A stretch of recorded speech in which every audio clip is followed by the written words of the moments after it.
What's going on, YouTube? It's James with Shimer Fantasy Battle Reports. Got another battle report for you today. It's the ETC Amsterdam 2023, guys. What is going on? It's finally here. Finally here. And guys, I know it's August, almost end of August when I started making this battle report. I've been home for about 20 days. I know you guys have been waiting for these battle reports. What ended up happening was last week I kind of was trying to get back to work, trying to get into the groove of everything.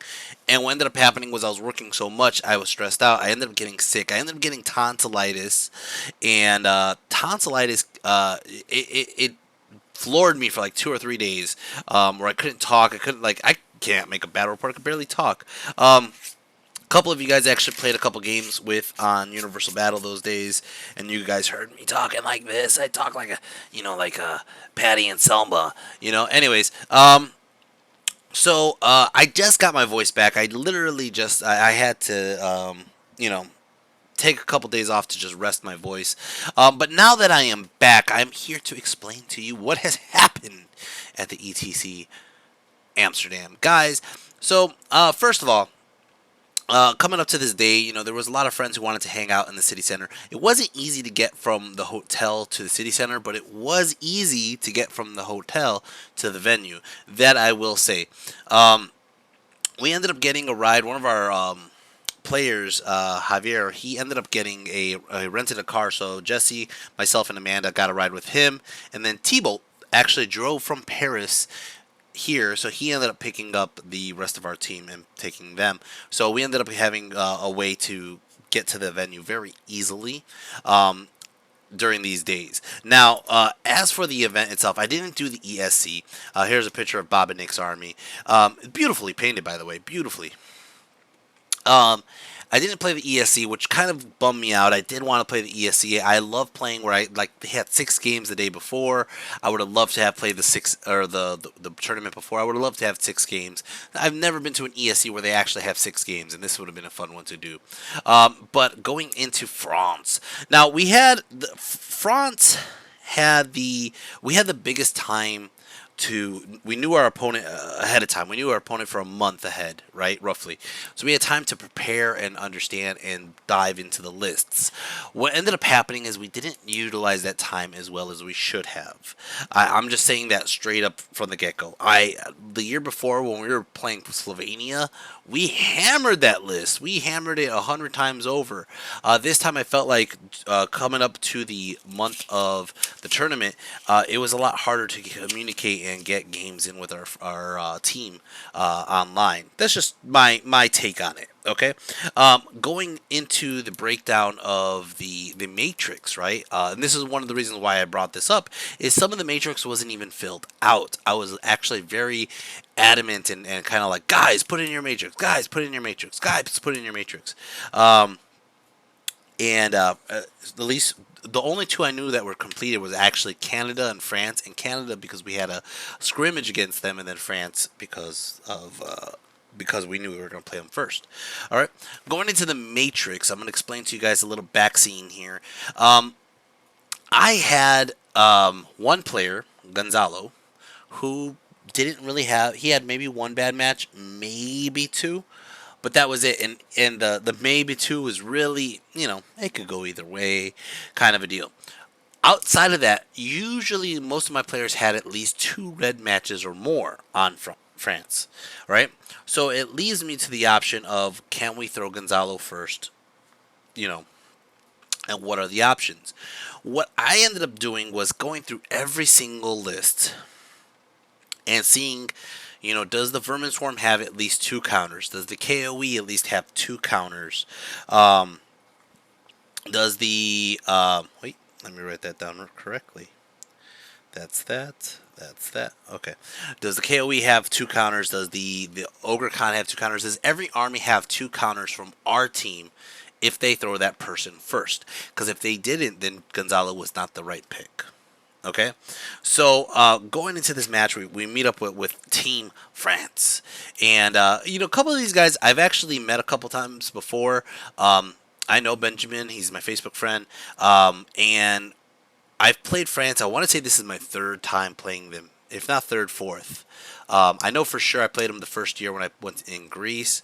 I lost pretty bad on that one. Second one, I don't even remember if I won or lost in France against that one. It might have lost that one. I think I had the same opponent too. I think so.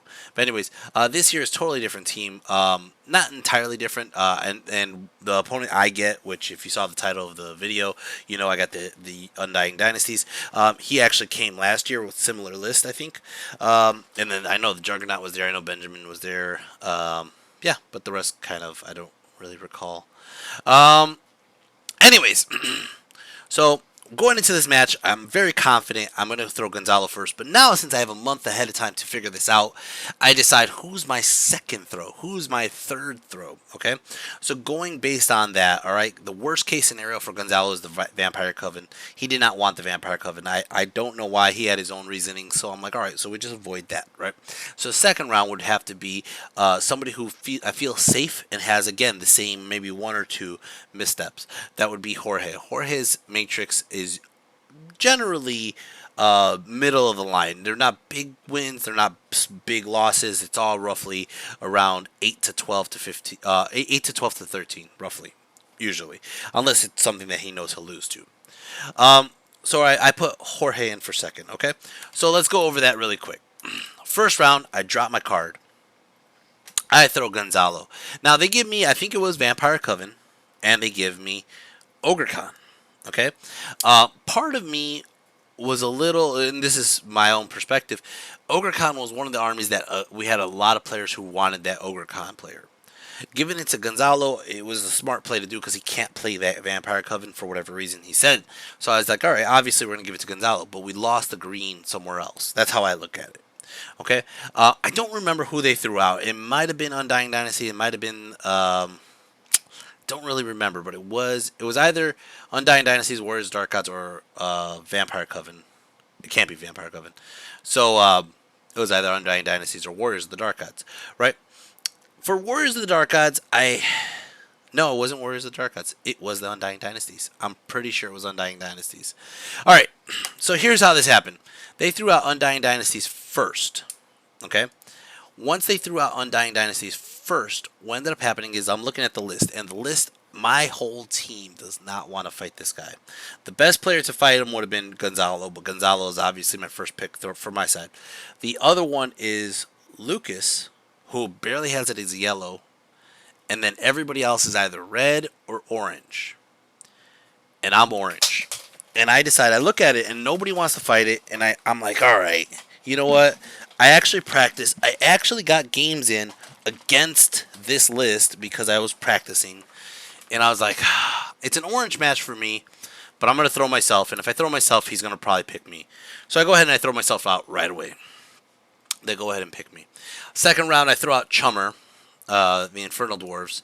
They throw out Warriors of the Dark Gods and somebody else. We picked the Warriors of the Dark Gods. They threw out Vampire Covenant. We threw out Lucas and somebody else. They picked up Lucas. I think we threw out Lucas and Full Stack. All right.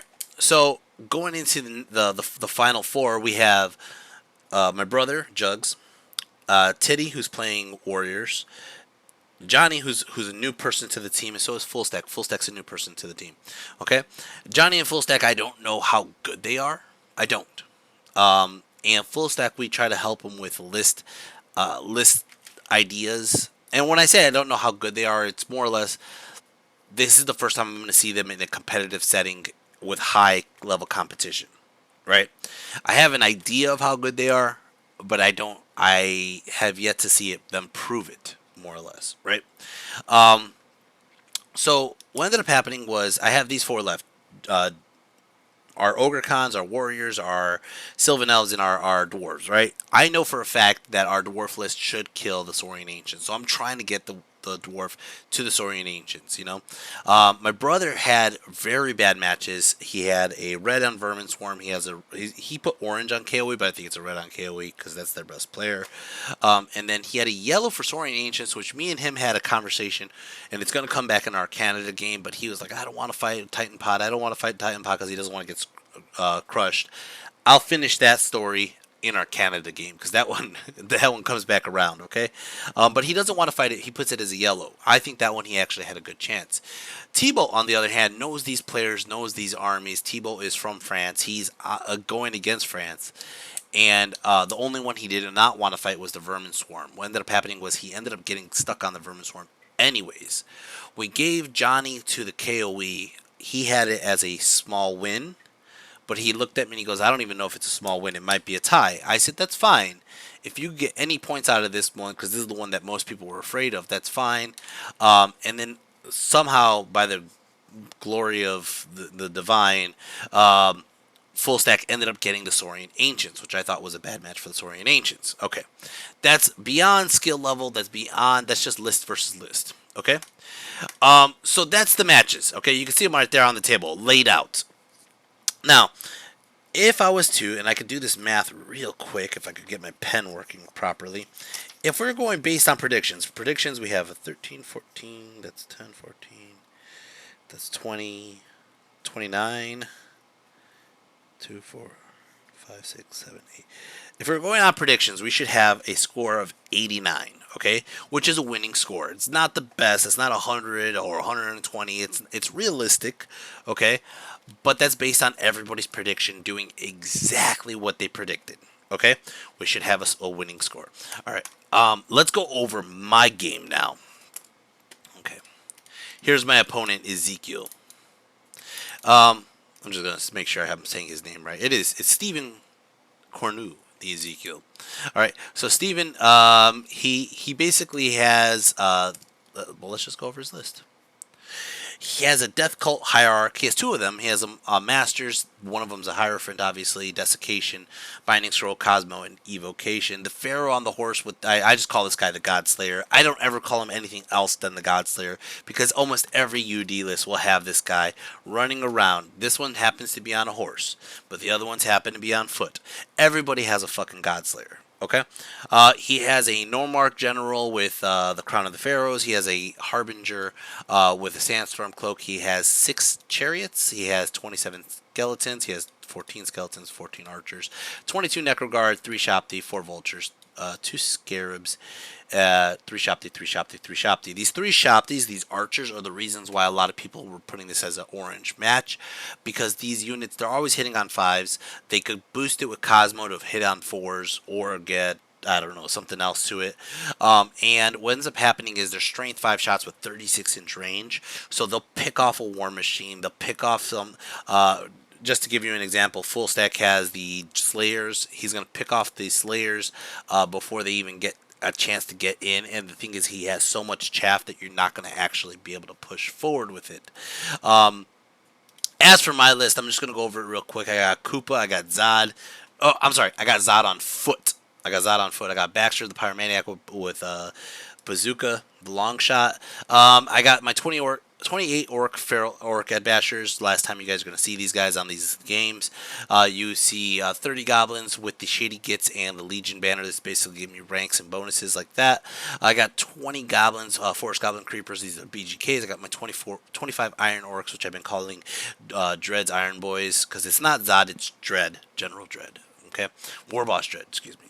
I got 8 Cave Trolls. I got 3 Grotlings and 2 Skewers. Okay. Let's go over this game real quick. All right. For Magic, he ended up getting Touch of the Heart. He ended up getting Unity Divergence, Perception of Strength, and Altered Sight. He takes Ancestral Aid, Hasten the Hour, Spectral Blades, and Touch of the Reaper. He has, for me, I ended up taking Fireball. And now I know for a fact that I put the funny names on these, and I kind of have mixed feelings. I did put the right names on the bottom, but then people don't understand what the fuck I'm saying when I throw the card down, especially in different languages. They're like, what is this? What is this? I roll my Wizard Crown. I end up getting Fireball. I'm like, well, you know what? Fuck it. I'm just going to take 2 Fireballs. I got Fireball. I took Pyro Flow. I took Scorching Salvo and Enveloping Embers. I said I'm just going to nuke this guy. That's what I'm going to do. We are playing, I want to say this was Dawn Assault, and it was Breakthrough. Breakthrough is one of my worst scenarios, and it was not Dawn Assault. It was definitely not Dawn Assault. I think it was Marching Columns, Breakthrough. All right, so Marching Columns, I ended up winning the roll-off to go first, I want to say. I did. Okay, so what I did was I put my feral orcs on one side of the building. No, no, no, no, no, no. Yeah, I think. Did I do that on purpose? I did. I put the feral orcs on one side of the building. What I ended up doing was I put it there because I left enough room. If Koopa wants to go on the right side, he can. In marching columns, characters could go anywhere at the end. So Koopa still had room on the right side. Sometimes it catches people off guard, sometimes it doesn't. In this scenario, he put all his archers on the right side. So I was like, if I put Koopa over there, there is a hill, but Koopa is going to get sniped, basically, you know? So what I ended up doing was, after the first 3 drops, as you can tell, he put 3 archers down. I put my BGKs and my Black Orcs down. And then after that, I just went straight to the left, right? He ended up doing something I didn't really think he was going to do after I saw his first 3 drops. He saw all my drops, obviously. He goes ahead and he deploys everything like this on my right side heavy. He put his chariots in the center mass basically to try to keep zone control. And part of my problem here, I probably should have played the Grotlings a little bit differently here, but part of my problem here is the Savage Orcs are kind of unprotected. I didn't worry about it at the time. I'm looking at it like, oh, what does he have on this side? He does have a unit of Necroguard, but it's a small unit, 22. They're right in the smack dab in front of the Savage Orcs. And then, besides that, the Godslayer is the only other guy I'm looking at that's like, meh. Yeah, out of a lot of my practice games against Undying Dynasties, people always tell me, like, especially against Gonzalo. Gonzalo was playing a list. You'll see the list later, actually. Canada has the same list that Gonzalo was playing. And it was in one of my Warhol reports, actually. But Gonzalo told me straight up, the list is not made to deal with Koopa. King Koopa is literally a foil to the Undying Dynasties. So knowing that, I have Koopa off on the flank by himself right now, but I need to run Koopa in ASAP to deal with it. The Godslayer doesn't do double wounds to Koopa.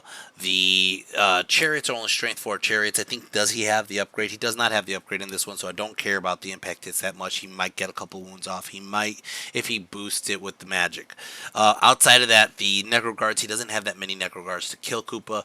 The Shopti can be annoying to Koopa, but they're on the wrong side, basically, of the table. All right, I go ahead and I put my Grotlings up in the center like this. I Vanguard up 12 inches. Them losing the Vanguard kind of has got them nicked off of my list in the new book, because it's kind of stupid if you took away Vanguard. There's no way. They're too slow. Just too slow. All right. Anyways, let's go over turn 1. ETC, Orcs and Goblins versus France's Undying Dynasties. So first roll of the game, I roll Stupidity. I failed the Stupidity. I just thought that was funny. I thought that was just, I'm like, let me try out these ETC dice. 10. All right. Anyways, got the reroll, got it off. I'm fine. Now, I moved the Grotlings up like so. Basically, if he wants to charge the chariots, they cannot wheel past to the ferals, the feral orcs. But if they go into the Grotlings, they're going to go crooked into the trolls, towards the trolls, which I don't really give a fuck. I left the trolls far enough back. I moved Koopa up as much as Koopa can go. I'm trying to do that mentality of just rush Koopa forward as possible, fast as possible. This guy has enough shooting and magic to shoot me apart from distance, so I'm trying to push a little bit ahead. Plus, it's breakthrough. I need to get to his side of the table, right? So I moved the ferals up. I moved the Iron Boys up, and then basically that's how it looks. Magic I ended up getting, I don't know what number on the flux I got, but I go ahead and do a fireball into his skeleton horse cavalry unit. Now, part of my plan here at this moment, I think this was Koopa doing this, by the way, but it was also the fact that the units the furthest to the left that's worth a damn, I'm not going to shoot vultures with pyro. I could, but it's kind of worthless. But if I could do enough wounds to this unit, I'm going to be able to start picking on his Godslayer. The Godslayer is the big issue in this unit. Okay, the Godslayer is probably one of the biggest issues in the game, in this game, right? So I go ahead and I kill off. It looks like 3 guys. He had a total of 14 cavalry. I only got 1 guy with the fireball. All right. Nope, got 3. All right. Go ahead and I do a scorching salvo. End up popping off a couple more. As you can see, he's already down to just 8 regular cavalry. Shooting, I think I was just too far to shoot in, to be honest. But that's about it. that's about it. I got down some.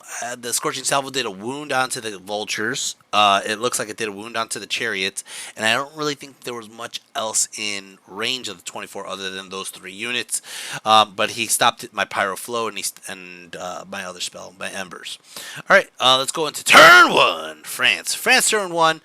He uses his relentless banner with his necro guard, and he puts it in a way that I am not getting that many feral orcs in contact.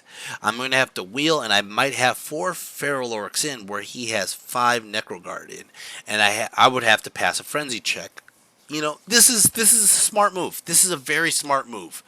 I saw this and I was like, oh shit, bravo. Um, and anyways, here's a random picture of a giant squig that I saw. Or not squig, sorry, kraken that I saw.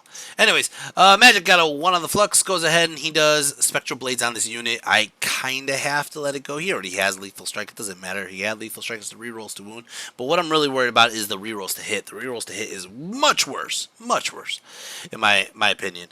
But basically, this is how he moved. He moved his swarms up. He does have swarms up there. They look like lizard swarms because they probably are lizard swarms. He goes ahead and he moves his archers up and he moves his Shopti up. He's going to combo charge my feral orcs in the next turn. There's nothing protecting my feral orcs. This was a mistake on my part. It's a feral unit. I need to protect them. I need to have chaff. I need to have counter charges set up, stuff like that, right? But in the other side, the left side, he moved back. He wheeled back. He's backing up from Koopa. He's backing up from the trolls. He's backing up from my pyro. He doesn't care. He's going to work on my right flank and then just kind of come around like a wave, right? His archers shoot into my grotlings, kill off a couple grotlings, and then he ends up.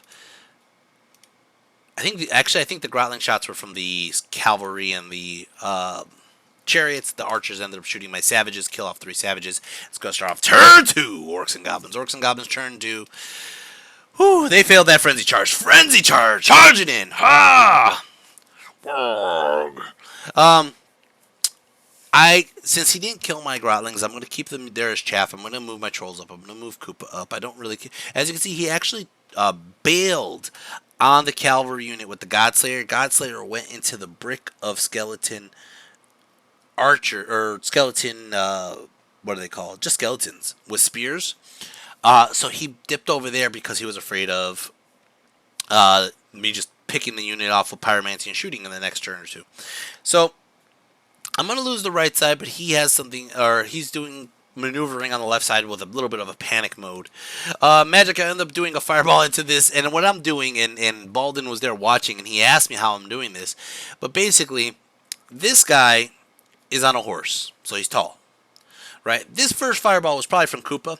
But what I'm doing is every time I throw a fireball, I'm doing 1 hit onto the Godslayer, 1 hit into the unit, or the rest of the hits into the unit. Then the attribute goes on the Godslayer. So I end up getting 1 wound here. Go ahead and I do a fireball from Bazooka, and this is where Baldwin's like, how do you see him? I'm like, because he's tall, and I could see over my unit if he's tall. So I shoot, and poof, I end up killing off a couple more skeletons. I end up doing, I think, 2 wounds onto the Godslayer. But that's about it for Magic. I think he stopped the rest of it, and the rest of it really didn't matter. I think I tried to do an Embers, and I just rolled low.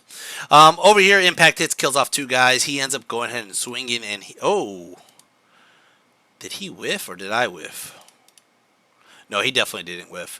Let's see. So I'm starting off with -3, so I'm at 25. He ends up killing me down to 40, 50, 60, 70. So he ends up killing off about, it looks like 8 guys. I think what ended up happening was I did exactly 8 wounds back. When I did 8 wounds back, you know, I had the charge. I had a rank and a banner. I think I might have lost by 1. But I stick. I stay there.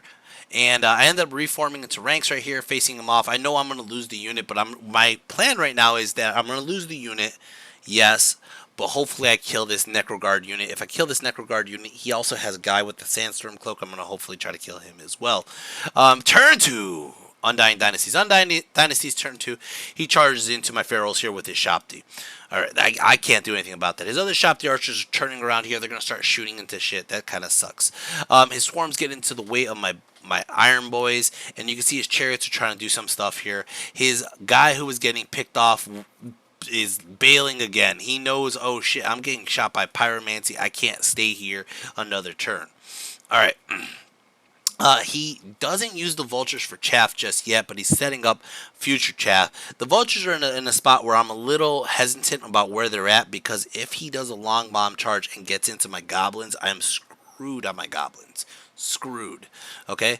Not right now, but if I charge out with the general's unit and, yada, yada, yada, I'm in a spot where I could lose my goblin unit. So I'm aware of that. I'm aware of how they're looking. I'm aware of what they're doing. Like I said, as of right now, the Grotlings are holding the chaff game on his chariots. The chariots aren't doing shit, and we're starting to pick off some of his chaff. Magic, he gets a 6 on the flux, goes ahead and he puts Ancestral 8 on these guys. I try to stop it, but I fail. This is a pretty bad thing for me, is if I fail to stop one of the spells, they're going to get just more and more spells off because I lose the dice. Over here, his chariots end up shooting into the Grotlings, still kill off a couple, but they don't really care. Over here, he ends up ripping my boys, ripping them apart. They're tearing me apart, Lisa. All right, so he ends up doing, let's see, 3, 7, 9 wounds onto my feral orcs. My feral orcs still end up doing a lot of wounds back. 1, 2, 3, 4, 5, 6, 7 guys back. But he has a charge, 2 banners, all that. I lose combat. I'm going to run. He chases me down with the Shopti, which are going for the objective. Honestly, once he gets the objective on the other side of the building, there's not much I could do. He's going to hide behind the building, and I can't even get him out there without pulling units over there. So he overruns like so. The Necroguard, he tries to restrain, he fails to restrain, and he overruns this way, leaving me a nice juicy flank. But I can't charge because the damn scarabs are in my way. So I have to charge the scarabs. His Necroguard, I can't charge him in the flank with anything really. So he just overran a little too far is all. Let's go start off turn 3, Orcs and Goblins. Guys, prep your ears for nice 3, 2, 1. Wog! I'm going to wog. Now, I'm not even charging that far. The one charge that I'm hoping to get, and I'm going to go back to this picture here, is Koopa needs to get into those goddamn chariots. I want to say that was like a 17. So it's possible.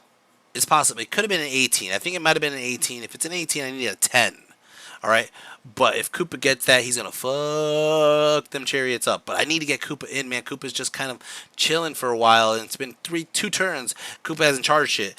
I charge the trolls. No, I don't charge trolls. I move the trolls right into Koopa's ass, which, if they were scoring, I'd be happy with that for breakthrough.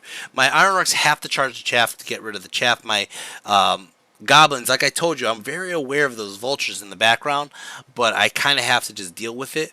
My Grotlings failed to march check, so they're just kind of stuck going that way.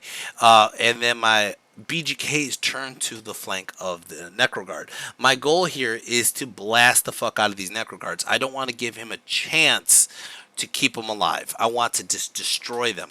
Now, the way he overran this way, he has to waste a turn turning around anyway, so kind of my thought process is if I could go forward with the Black Orcs, the Trolls, and Koopa, I got to all his squishy bits. All his squishy bits back there are his Hierarchs, his Pharaoh with the Godslayer, his Nomarch, all that's back there. So if I just ignore the shit that ran forward, probably pick him off with the Pyro and the shooting, and just run forward with the Iron Orcs and Koopa, I actually have a chance, okay?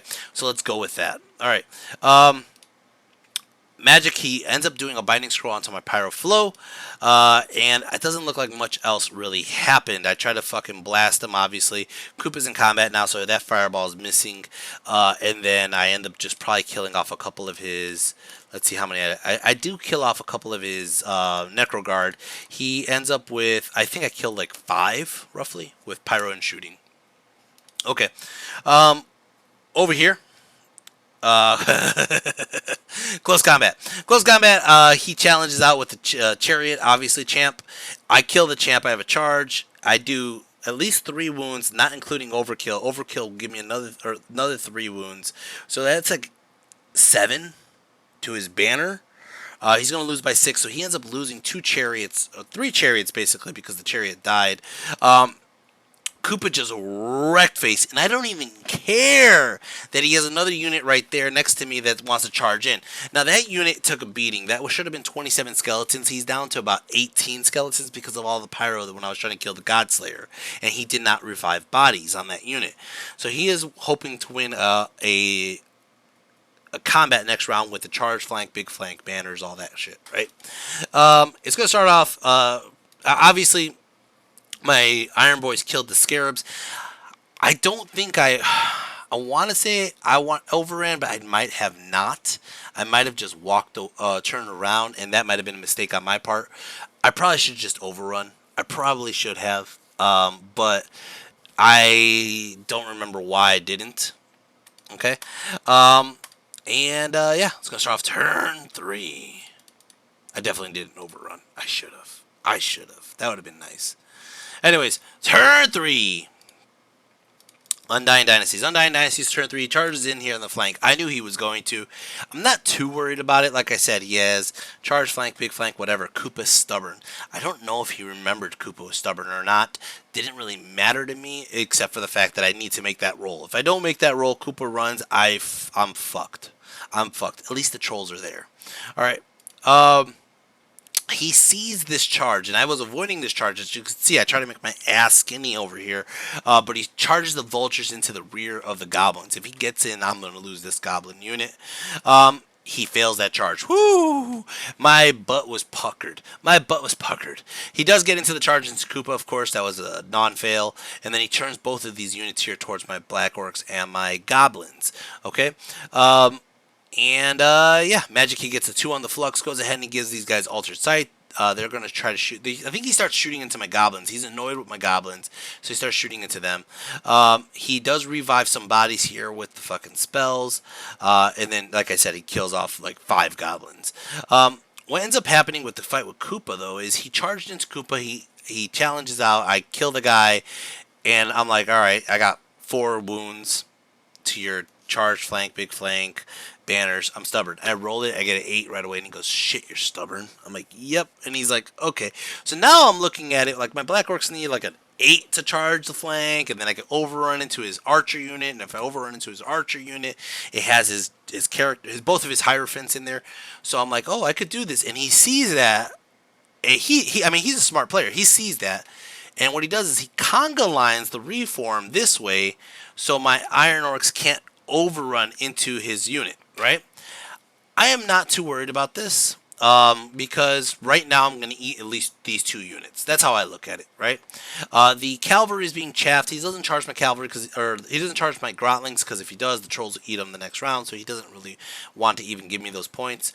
Turn 4, Orcs and Goblins. Orcs and Goblins turn 4. My fucking Goblins charge into vultures. They're like, fuck you! Ah!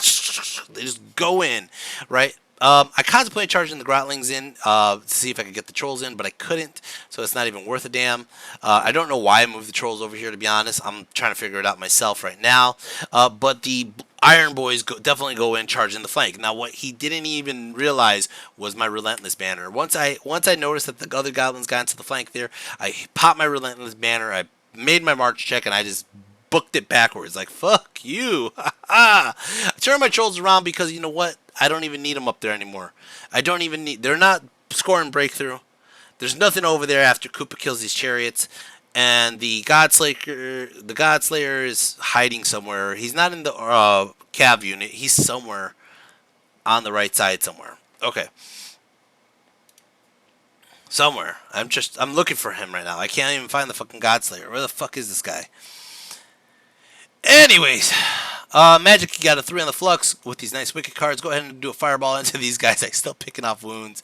Go ahead and into combat here. I end up killing off the Vultures with the Goblins. That was pretty cool. Turn them this way. They can't. They're touching the objective right now. Touching them. But they... it's only 1 unit in.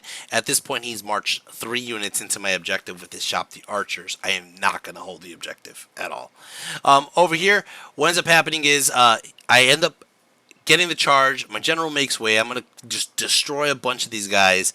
As I'm destroying them, they're starting to die and crunch. Now, he has to keep one guy touching Koopa. One guy has to touch Koopa, right?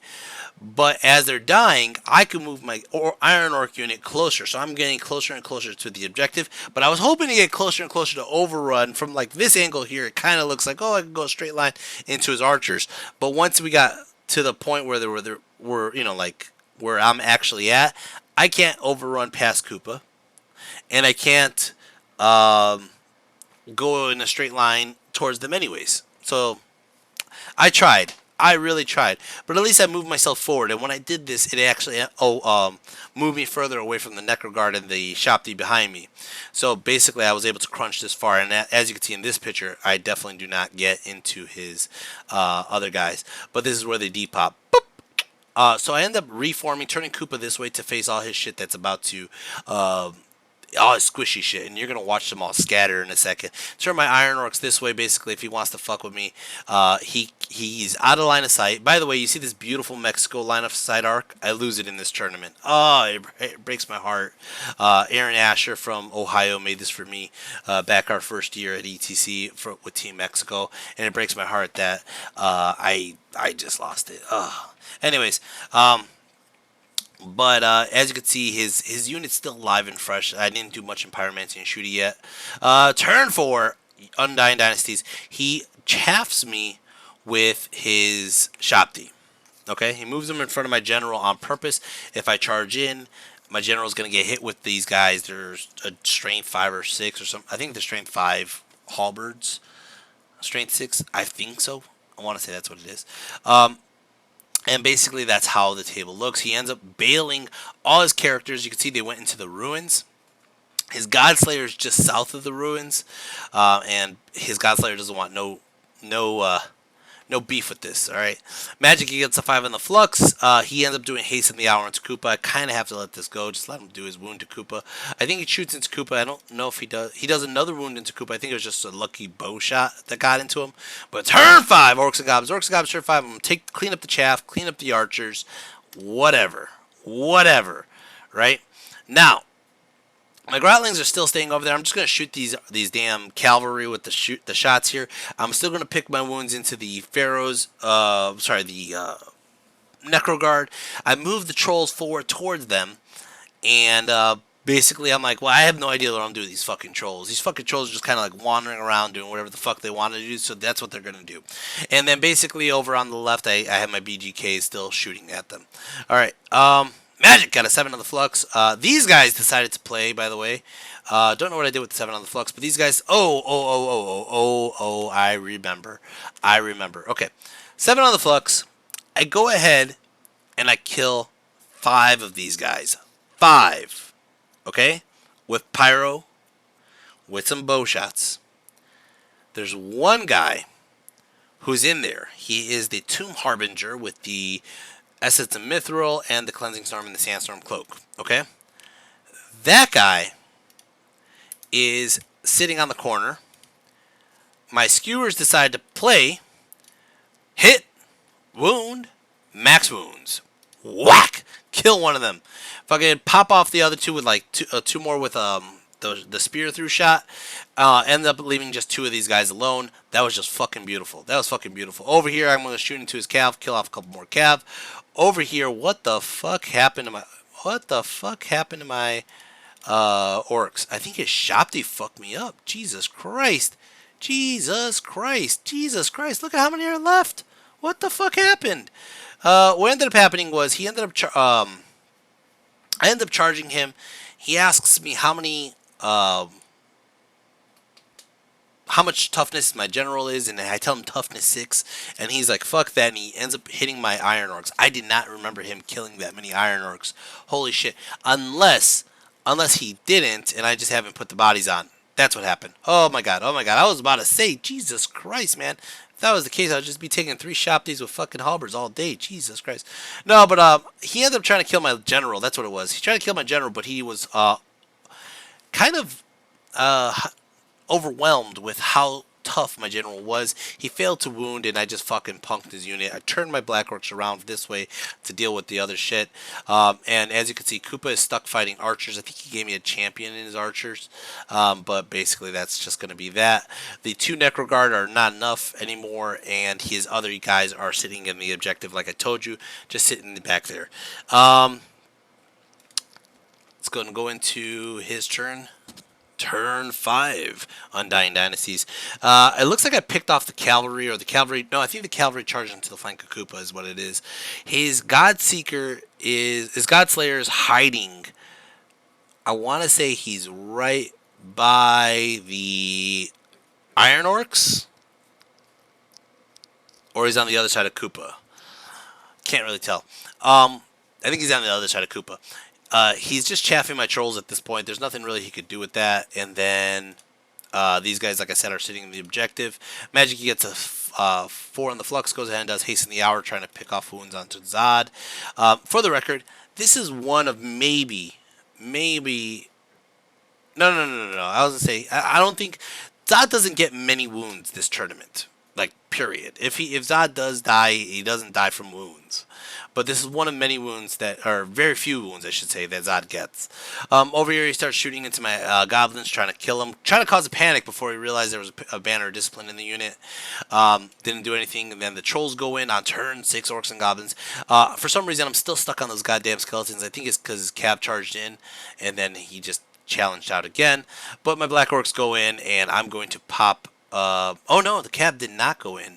Sorry, excuse me, take that back. But I think he just raised the champ is all. So go ahead and I start working on the archers with the Black Orcs and Koopa. Go ahead and I turn both archer units around to blast into his cavalry, try to get me some points there. And what I'm really trying to do is just pick wounds. As you can see, he has 2 wounds on the Godseeker. I just need to do 3 more. Magic got a 5 on the flux. Go ahead and do a Pyro Flow. End up doing a couple wounds. Oh, I see what he did. I see what I did. Let me go back a picture. What he did here was he made a line with his cavalry so I can't see his Godseeker. So the first thing I had to do was actually kill some of his horses.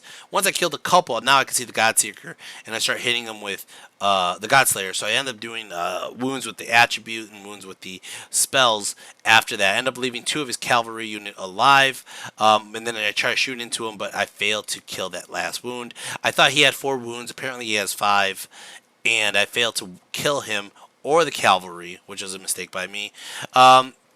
Over here, the trolls end up killing the last of the Necro Guard. Over here, I end up popping off the archers. It's going to be turn 6. Undying Dynasties. Undying Dynasties, turn 6. His Godseeker lives, joins the unit, and he starts raising the bodies. He does a wound to Koopa here. He shoots into Koopa, does a couple more, and that is it. He doesn't even get half points on Koopa. Holy shit. Holy shit, guys. Guys, wow. I did not expect that battle to go like that. As you saw earlier, I said I was going to get a 7-point loss against this guy. If I would have gotten the objective, I would have had 14 points. Okay? If I would have killed the God Slayer, I would have got more points. If I would have killed his Hierarch, I would have killed a lot more points. But you know what? I got 11, and I was happy with that. I was happy with that 11. It's 4 more points than I have expected. Now, going into the rest of my players, okay? First of all, I didn't get a video with Steven. I should have. I wish I did. I kind of zoned out, and this part of my I haven't played in like maybe 3 weeks because of the trip to Amsterdam.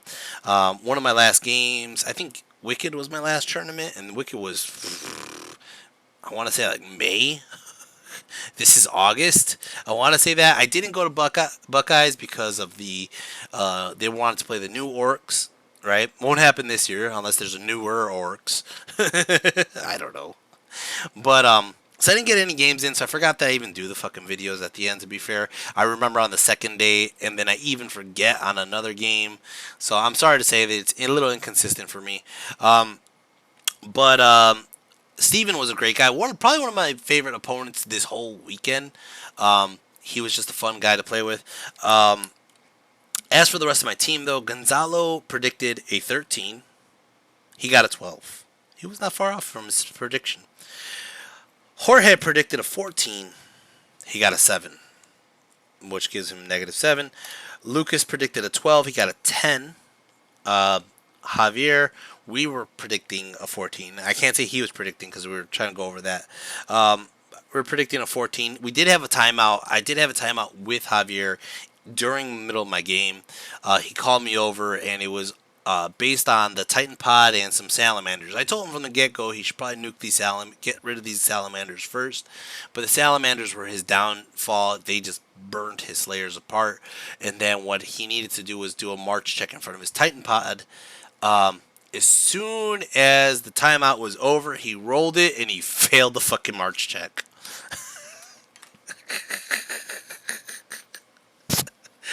When your dice are hot, you're hot, right? I guess. Anyway, so he ended up only getting 1 point in that game, which he's -13. My brother predicted a 12. He got a 3. Johnny predicted a 12. He got a 5. And Titty predicted a 5 and got a 13. What this tells me is we should have fucking reversed it, and whoever had red matches give them red matches, whoever had green matches give them red matches, and you would have seen a lot better of a fucking... Because apparently nobody knows how to do a fucking matrix. That's what it is. We predicted 89. We ended up with a 62. We were off the fucking matrix. We were off the matrix. Let's see how much that is. By fucking like 27 points. Oh, that's horrible, man. Oh, man, I miss the glory days where we got Slovenia first, man. I miss the glory days where we did like over 126 on the first round. But, man, this was not that game. We got our asses kicked by France. We did not get capped, which is a good thing. That's something, you know. France has the ability to cap people. I'm just going to check France and see if they capped other people. Let's see. Pairings. Round 2, they didn't cap, but they played Poland next. Round 3, they did not get capped. They lost to Spain. Round 4, they capped Netherlands. There you go. So they did cap people. Round 5, they lost to Switzerland. Round 6, they lost to Germany. So, yeah, I'm just happy we didn't get capped by France. Okay, they had a rough match, rough lineup. Anyways, so going into the next round, round 2, we are going to play Netherlands next. Teams. Just double checking if that was next. Pretty sure it was. Yep, we're playing the Netherlands next in the next round. We did have lunch there. Now, for the record, I'm going to go ahead and state a couple things that happened at the ESC ETC. First of all, the lunches were pretty fucking good. They had a full-on buffet, and you could see that like it was more. The tables are small, for the record, so you couldn't get your whole team on the table. You got like 2 separate tables for your team, more or less, which wasn't horrible. You're just there to eat and talk, but like you want to talk strategy with your guys. You want to talk about, oh, who do we have next round, you know, whatever. Besides. There's pros and cons to the venue. The pros are it was a beautiful venue. It was a good buffet. It was comfortable. A lot of people like that. A lot of people in the comments in the ETC Discord and the USA Discord have been mentioning that about how they enjoyed the comfort. Okay? Outside of that, there's an element of a grandiose scale tournament that was just missing. It was missing because I know in America we have hotel tournaments, and this was just a hotel tournament. It didn't feel like a grand scale arena. You know what I mean? It's kind of like the differences of a venue going into a concert. If you go to a concert in an arena, you know, versus like a concert at, you know, a fucking Holiday Inn, there's a difference in feel, you know, and that was missing, you know, and I'm just letting you guys know because there's a lot of you who didn't go to the ETC, and there's probably going to be a lot of you in the comment section who are going to agree with me on that. But on that note, like I said, I'm playing devil's advocate on both sides here. It was comfortable. It was nice and easy once we were there. But it lost that special feel. and I know there's a lot of people who agree with me on that. A lot of big names in the ETC, for the record. All right. Anyways, guys, that's my pictures. That's my what's going on this game one. I got a small win myself. My team got a big loss. I wish it was the other way around, and but it wasn't. I tried to take one for the team. I did take one for the team. Nobody wanted to fight Ezekiel, but what ended up happening is I got several guys their matches they wanted. Out of the ones that we wanted, we lost 1, 2, 3, 4, 5 of them. 5 of the matches we wanted, we lost. That's just rough. Anyways, guys, what could I do, right? All right, guys. I hope you guys enjoyed this. I enjoyed making it. I'm gonna try to get these out. I'm on trajectory to go towards Forest City Fracas in Canada. So that's my next tournament that I'm planning on going to. Outside of that, we are also gonna go to the Masters, to at least for the team part. I have not got accepted for U.S. Masters. I don't know if I will get accepted. I guess it depends on what happens in Canada, but that's not till February anyways. But Bob and Nick really, really wanted to go, and you know what? I'm like, how can I deny him? So he's on my team. We're still short our 5th member, but he's gonna either try to get Titty to come or Coco or somebody. We don't know yet. Yeah. That'll be fun regardless. I just told him, I don't care who you bring as the 5th person. It's the person you're going to have to deal with in the airport all day. Anyways, besides that, I hope you guys enjoyed this video. I enjoyed making it. And until next time, take care. And